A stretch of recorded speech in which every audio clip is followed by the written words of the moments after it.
Bueno, señores y señores, llegó el momento, ya lo habíamos adelantado en el primer bloque. Vamos a hablar de sexo, todos tranquilos, en casa, en esta hora, nada, chados, por irse a dormir, algunos, por salir los otros, por charlando. Y entonces algunos han mandado preguntas por Facebook, otros han hecho preguntas acá, que han venido a presenciar el piso. Entonces, de Más Vale Tarde, no el piso, el programa, pero está en el piso. Sí, porque si no la gente mirando el piso es horrible, ¿no? La gente en la casa. Bueno, y ahí está Paula Mamas haciendo cámaras en el día de hoy, una cosa rarísima. Una productora acaba de agarrar una cámara del canal, con lo cual no sabemos no respondemos muy bien. Martín Navarro me mira y me dice, ¿qué hacemos con esto? No, bueno, en fin, yo no sé qué hacemos con esto, pero la productora, que no saben si un camarógrafo murió, se desmayó o qué. Falleció ayer. Bueno, señores y señores, fuerte el aplauso para recibir a Silvia Aguirre. ¡Bravo, Silvia! Todas las sociedades, ¿cómo le va? Buenas noches. Buenas noches. Todas las sociedades tienen así como, uno dice, un cura, Mariani, un escritor, Salzano, no sé, viste, un chef, Lucas Galán, viste, como que hay uno que es eso. Vos en Córdoba ocupás el lugar de la sexóloga, porque cuando se habla de sexo, o en chiste o cosas, hay que preguntarle a Silvia Aguirre. ¿Cómo te sentís? ¿Sentís que la sociedad tiene ese reconocimiento hacia vos? Mediáticamente, por lo menos. Bueno, lo que pasa es que, claro, yo he trabajado bastante en los medios, ¿no? Y entonces es fácil que esto ocurra, pero hay otros profesionales, por suerte. No, claro, sabemos que hay muchos más. Pero digo, la más mediática sos vos, porque siempre en las charlas es recurrente escuchar cuando se hace un chiste, o cuando se hace una consulta o algo, o tenés que ir a ver a Silvia Aguirre, vos, viste, esa cosa que automáticamente sale tu nombre. Bueno, y hoy siempre hablamos y tocamos un tema, qué sé yo, pero le propusimos a la gente que te hagan preguntas, porque hay mucha gente que termina la sección esta, y automáticamente aparece gente en Facebook, en Twitter, diciendo, preguntale esta cosa, preguntale esta cosa, preguntale esta cosa. Pues dije yo, pregunten ustedes, si quieren hacer ustedes el reportaje. Y entonces, ¿vos te sentís? Hay gente que cae a una consulta con un sexólogo, hay mucha gente que tiene temor de ir a un sexólogo. Sí. Existe el miedo. ¿Por qué hay tanto miedo de un sexólogo? Porque, a ver, cuando vas a un sexólogo vas porque tenés un problema sexual. Y esto equivale a decir, tengo un montón de miedo, tengo un montón de vergüenza, voy a hablar de un tema del cual normalmente no se habla, que es bastante tabú, y yo voy a desnudarme de algún modo, a decir que esta parte de mi vida no está funcionando bien. Y cuando vos vas a un sexólogo y le empezás a contar, a ver, un varón que tiene algún problema de erección, bueno, es una exposición grande, ¿no? Es reconocer frente a otra persona una dificultad que por allí a ese varón le hace sentir que es menos varón. En realidad, para nada es así, pero no importa, digamos, ese varón lo siente. Siente como una vergüenza. Claro. No es lo mismo ir al gastroenterólogo y decirle, me duele el estómago, que ir al sexólogo y decir, no tengo erección. ¿Las consultas a un sexólogo en general se hacen en pareja o se hacen individuales? En general, la primera vez van individualmente. Ajá. Después, lo más probable es que se pida que la pareja también acuda, ¿no? Claro. Salvo casos muy excepcionales, pero claro, si tiene pareja es preferible que también esté incluida. Claro.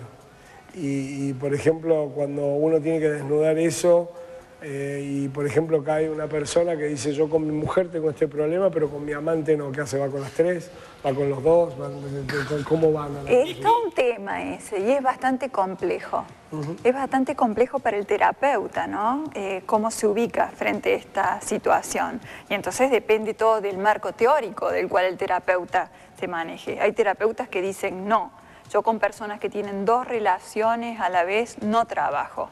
Usted conmigo, si quiere trabajar conmigo, la condición es esta. Usted tiene que dejar a su amante.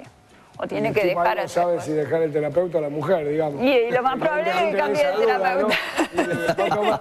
Va a tomar whisky, viste, al costo y dice, no sé si dejar a mi terapeuta.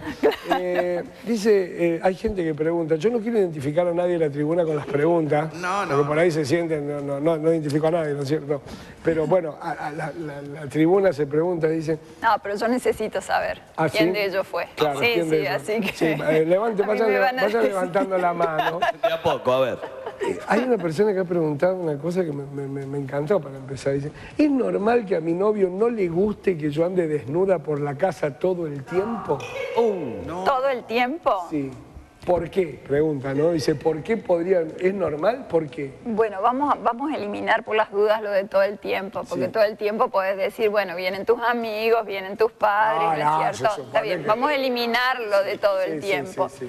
Hay personas que tienen una represión sexual y es bastante frecuente que sean más los varones que las mujeres en este sentido. Mira, yo pensé que era al revés.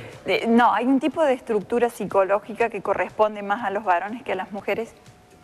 Y esta estructura tiene como una inhibición a nivel sexual, en donde la ostentación de lo sexual le produce una especie de inhibición mayor, ¿no? Es como que se le vuelve en contra. Entonces, en estos casos, todo lo que aparenta como ser como demasiado explícito en lo sexual, le resulta contraproducente. En estos casos, bueno, hay que tratar de llegar a un acuerdo, pero habría que pensar, ese varón creo que sería interesante que haga algún tipo de consulta, ¿no?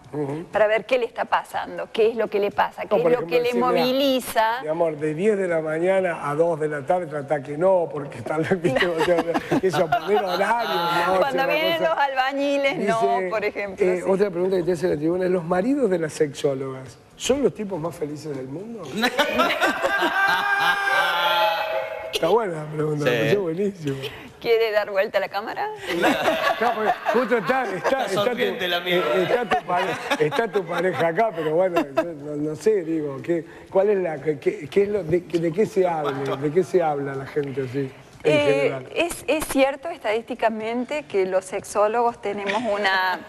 estadísticamente lo digo, ¿no? No estoy hablando de mí en particular, pero sí estadísticamente los sexólogos tenemos como más actividad y más curiosidad sexual que la media, según los estudios. Por algo nos hemos dedicado a la profesión que nos dedicamos. Claro, claro. Por algo se elige lo que se Es como el arquitecto que está todo el día haciendo garabatos en un papel. Digo, y a mí no es así. Bueno. Y a mí me parece que uno enseña aquello que más necesita aprender, ¿no? Claro. O sea, por algo uno se dedica a lo que se dedica, porque hay un interés especial, porque hay una inclinación especial, porque algo de eso le llama más la atención. Entonces, en este sentido, sí es cierto que los sexólogos tienen como más actividad que la media poblacional, que las sexólogas en particular tienen un nivel de conocimiento propio mayor al de la media de las mujeres. A lo mejor en los varones no se nota tanto esta diferencia, porque los varones en términos generales son de conocerse más, son de autoestimularse permanentemente. Entonces, sí puede ser la diferencia con los varones que tengan como más variedad, los sexólogos varones, que la media de los varones, ¿no? Que no son sexólogos. La pregunta más recurrente que hay cuando hablo con vos, y que también la ha hecho alguien de la tribuna, hay una pregunta que a mí me parece que tiene una respuesta obvia, pero la hago porque se ve que no es tan obvia para la gente. ¿Las mujeres tienen sexo sin amor? Las mujeres tienen sexo. A veces con amor y a veces sin. O sea que la respuesta por default es sí, digamos. Lo que pasa es que también hay que cuestionarse mucho esto, Max, ¿no? De qué es el amor, qué se entiende por amor, ¿no? Hay autores que dicen es imposible tener sexo sin amor para varones y para mujeres. O sea, es en realidad una pregunta sumamente profunda. Sí es cierto, si lo queremos simplificar un poco, y partiendo de la base de que no existe lo simple sino lo simplificado, ¿no? Como decían, pero vamos a tratar de simplificar un poco. Y entonces sí, para las mujeres es como más difícil la separación real entre algún tipo de afectividad y el sexo, es más difícil. Pueden decir una cosa, pero en realidad a la hora de sentir y de interiorizarse y de decir, bueno, realmente cómo la pasé, cómo la estoy pasando, ¿no? Es más difícil hacer la división, esa disociación. Esto se supone que es cultural, pero de hecho es lo que termina ocurriendo. Acá alguien me pregunta tu opinión sobre los swingers, sobre esto que se está poniendo cada vez más de moda en el mundo y que llegó a Argentina y llegó a Córdoba, ¿no? Yo creo que... dentro de los rangos de normalidad está hecha la pregunta. A ver, dentro de que la normalidad nosotros hemos hablado de lo que es no normal, ¿no es cierto? Si son personas adultas que deciden libremente qué hacer sexualmente, esto no se puede decir que sea algo insano, ¿no? O insalubre para las personas. Entonces, en ese sentido, no hay un inconveniente a priori, si no se está obligando a nadie, si no se está forzando, si no se está violando ningún tipo de voluntad, no hay un inconveniente. Yo sí creo que el tema de los swingers es para unos pocos, en el sentido de que no son muchas las personas que realmente puedan compartir su pareja y puedan sentirse bien haciéndolo, puedan sentir que se enriquecen en un tipo de encuentro así. Yo he atendido muchas personas que han tenido experiencias de ese tipo y que a posteriori dicen, bueno, ¿cómo sigo, no? ¿Cómo sigo con mi pareja mi vida después de eso? Después de haber tenido una situación como esta? Entonces, me parece que como fantasía es fantástico, me parece que potencia a muchas parejas, a muchos individuos, pero como realidad creo que hay que tener mucho cuidado a la hora de la práctica. Y no estoy hablando de ninguna cuestión moral, simplemente de cómo sentirse bien o utilizar la sexualidad para algo que sea creativo, placentero y que otorgue bienestar, ¿no? ¿Qué es la anorgasmia? La anorgasmia es la imposibilidad de tener un orgasmo, en realidad. Si partimos de que la respuesta sexual tiene deseo, excitación y orgasmo, que es una de las clasificaciones posibles, bueno, la persona tendría deseo, tendría excitación y al momento de llegar al orgasmo no puede, ¿no? Está muy excitada a lo mejor o muy excitado, porque también puede ocurrirle al varón, pero no puede tener el orgasmo. Esa sería la anorgasmia. Como que se corta la respuesta sexual en ese momento y no llega el clímax, no llega el momento de mayor placer, que se supone por lo menos es el de mayor placer, o la explosión, ¿no? ¿Y eso se trata?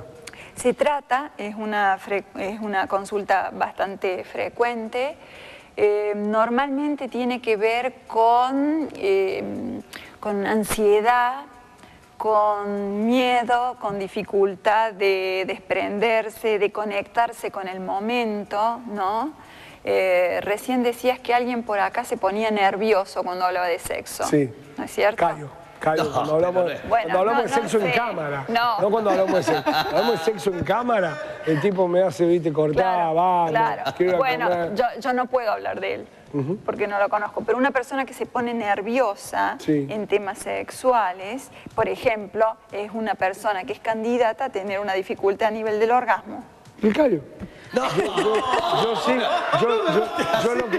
Yo lo conozco mucho al callo. No, mentira, un amigo. Che, aparte, conozco mucha gente que ha estado con usted y la ha pasado muy bien, callo. ¡Vamos! Ahí levantó, ¿bien? Déjame agregar algo, lo que no quiere decir que él tenga orgasmo. No, él no. No tiene que ver, tío. Él es un chico muy servicial. Es eso. Bueno, eso ya se encarga otro. Dice, cuando comemos de noche, pregunta acá alguien de la tribuna, cuando comemos de noche, ella se alimenta en exceso y se acuesta a dormir. ¿Qué puedo hacer en ese caso para estimular la noche? Sacarle los postres. No. Comer ensalada. Ya lo decía, ¿no? Groucho Marx creo que era el que decía que primero viene el sexo y después la comida. Claro, en el cine decía Groucho, lo editan. En realidad cuando uno ve que comen opíparamente y después tienen sexo, en realidad... Es previo. Es previo. No, después de la comida se sabe, ¿no? No se puede tener un muy buen sexo, sobre todo si uno aspira a tener determinada calidad, ¿no? Y variedad y creatividad, eso es anterior. Claro.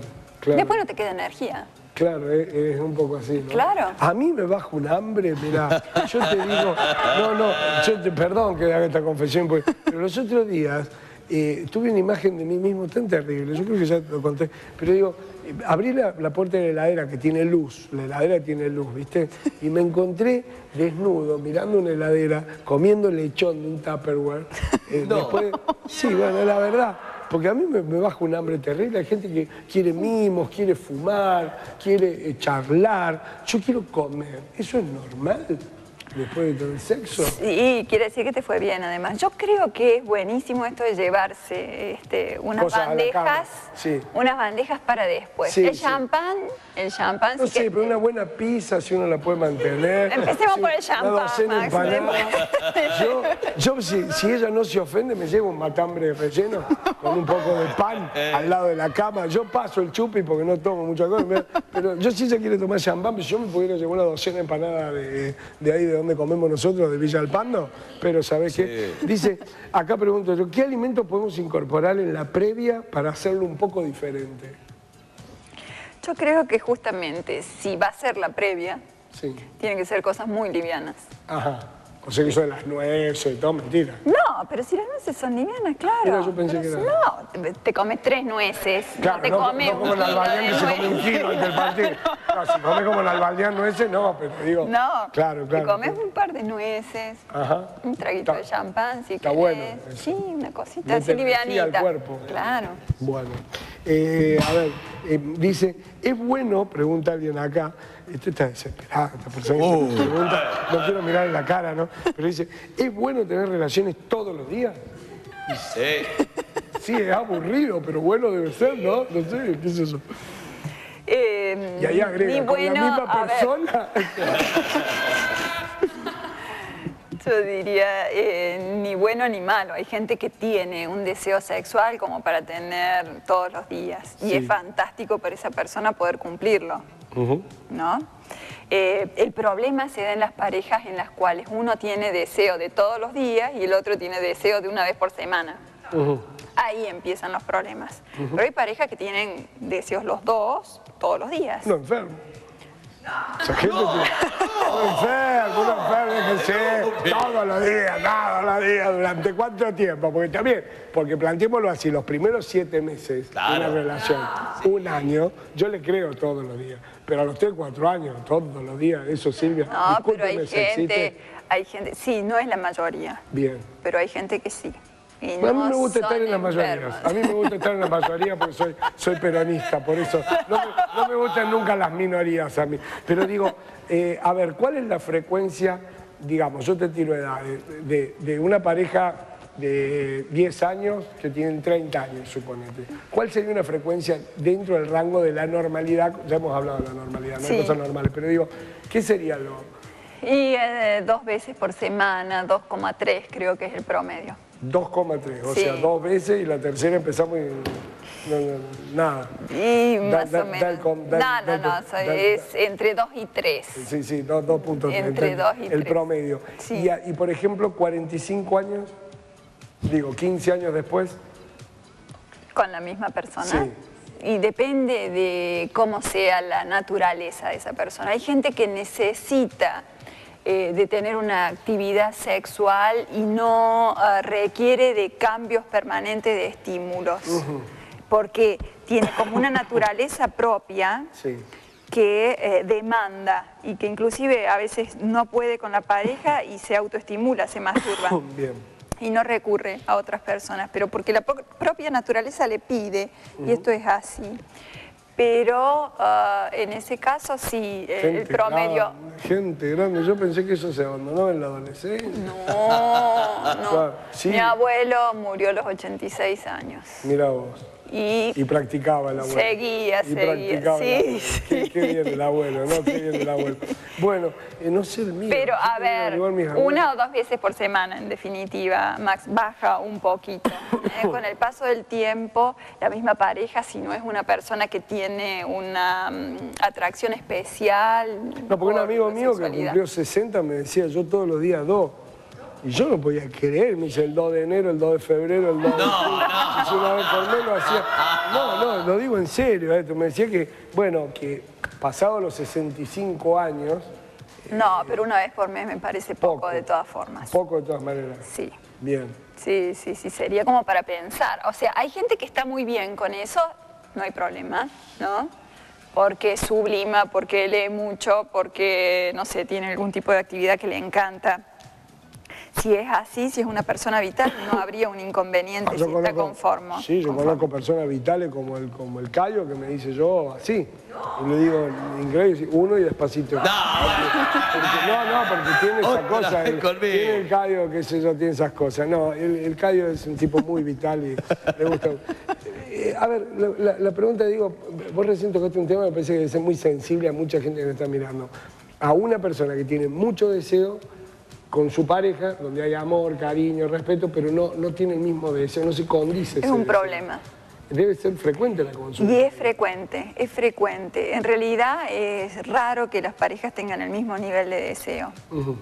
Normalmente hay uno que tiene bastante más. Y cuando esto ocurre, sí suelen presentarse varios inconvenientes, ¿no? Y depende cómo la persona lo procese, depende cómo lo procese aquella que tiene más deseo, sobre todo, es un poco cómo se va a dar la resolución del caso, ¿no? Porque algunos dicen, bueno, a ver, no tengo por qué atarme a esta persona que no quiere, entonces tengo mi vida por otro lado. O por allí se autoestimulan muy frecuentemente. Claro, el tipo que los han enganchado con amantes y le dice a la mujer, te dije que lo hiciéramos más seguido, ¿no? La culpable es ella, la culpable es ella, termina siendo la culpable. Pero yo lo he escuchado mucho, inclusive como causa de divorcio, ¿no? Ajá, mira. Sí. Yo creo que son temas que se pueden resolver en la medida en la que las personas estén realmente con ganas de hacerlo, ¿no? Y que no se entienda esto como otra cosa más que eso, es decir, si la persona dice, bueno, si no tiene más relaciones sexuales conmigo, es porque no me quiere, es porque no le gusto, si no, digamos, si puede ver que el otro simplemente tiene otro nivel de deseo y no hay más que eso, ¿no? Si realmente es así. Porque también es cierto que hay algunas personas que utilizan el sexo como coacción, ¿no? Como decir, bueno, esto era muy frecuente sobre todo anteriormente, ¿no? Las mujeres que decían, bueno, yo te la presto si vos tal cosa, ¿no? Claro. Y era una cosa espantosa, pero era muy frecuente de utilizarse como un tipo de prostitución. Claro, ¿no? Encubierto. Pero si no es así, si simplemente hay una persona que tiene más deseo que la otra y no hay ningún tipo de otro condimento psicológico de por medio, esto se puede solucionar. Yo no voy a decir la seña que me están haciendo mis productoras, porque la verdad que no tengo cara para hacerlo en televisión, pero me tengo que ir. Silvia, te agradezco como siempre que vengas al programa, me encanta esta sección, porque además veo cómo rebota en la gente, cómo rebota en las redes sociales. Evidentemente la gente quiere hablar de sexo y yo noto que quiere hablar de sexo en serio, más allá de los chistes que puedo meter yo, que soy un tonto, pero la verdad que la gente quiere este contacto de momento de verdad con el sexo, ¿no? Porque siempre se está hablando mucho en la sobremesa, en los chistes, en las frases hechas, pero nunca nadie termina de hacer una pregunta concreta en serio y obtener una respuesta en serio, ¿no? Sí, pero yo además creo que se puede hablar en serio, pero también poniéndole un poco de humor, porque no tiene por qué ser esto una cosa claro. Que tenga una sobrecarga, ¿no? Que no tiene por qué. Estoy de acuerdo con vos, pero para mí es un gusto que vengas porque me parece que la gente realmente disfruta este momento del programa. Yo también lo disfruto. Yo también, muchas gracias.